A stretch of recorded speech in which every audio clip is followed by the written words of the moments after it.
અરે તુજે તારી જિંદગી જવાની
ભજન બહુ લોબો હોય પણ આપણે જરૂર ને એટલું જ લાવીએ. હજી જમણવારો હતો એટલે મોટા આખી પરાઠો મને પ્રસાદ લેવા બેસાડ્યો ત્યારે લાડવાનો ભરેલો છે એ પ્રમાણે દાળ બનાવી છે, શાકે બનાવ્યું છે. એટલે તમે પ્રસાદ લેવા આવો એટલે તમારે જોતું એટલી થાળીમાં લેવું કે તપેલા મોઢું ગાલવું. તો ભજન હોય 20 લીટીનું પણ તમારે હાલ કેટલી જરૂર છે એટલું જ લેવું. તો એ સમય બીજાને ચાન્સ મળે ને. અને એટલા માટે જઈ તો જઈ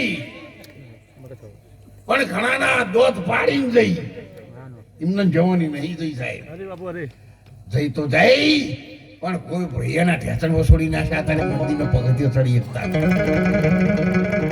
2 કિલોમીટર દેખાતું હતું સાહેબ. અત્યારે લાખ રૂપિયાની બ્યાહ આવે તો આમ કરું હો કનું પાડું આવ્યું ઠેસણનો પાડો થઈ 70, 80, 90 પર થયો બાપા. 1.5 ફૂટનું ધોકલું લઈને વાગણે બેહાર્યા હોય આવા ઉનાળાના તાપના લેબડાન સોયલે અને એવો ખાટલો ઢોલિયો આલ્યો હોય ને એ 20 દોરીઓના કટકા ભયાડી રહ્યા હોય એટલો તો નવો ખાટલો આલ્યો હોય 80 વીઘાના ખાતેદાર ને આ ઘર બનાવનાર ને જો તારને નસીબ દાયું છે. જો ઘરો અમુક કૂતરું આવે ને તો સાહેબ ધન છે આ બાપાને 70-80 વર્ષના બાપા ઉભા થઈ જાય ધોકું લઈ અને હોડ કરીને કૂતરાને સોસાયટી મેલાની વાહના નાકામ મિલી આવું હોજ પડન સાહેબ. આખી સોસાયટીનો કૂતરા એ નાકામ ભેગો થાય અને મીટિંગ કરીને કે ડોહો મરી ગયો હતો સારું કટકો રોટલો ખાવા દેતો ને તો 60-70 વર્ષ સુધી તમે મજૂરી કરી મહેનત કરી નોકરી કરી ધંધા કર્યા ભેગું ના થયું બાપા. હવે કૂતરા આચો તો ભેગું ના થાય. અને જીવનમાં એક અમારે નીરો સાહેબે ભજનમાં ગાયેલું છે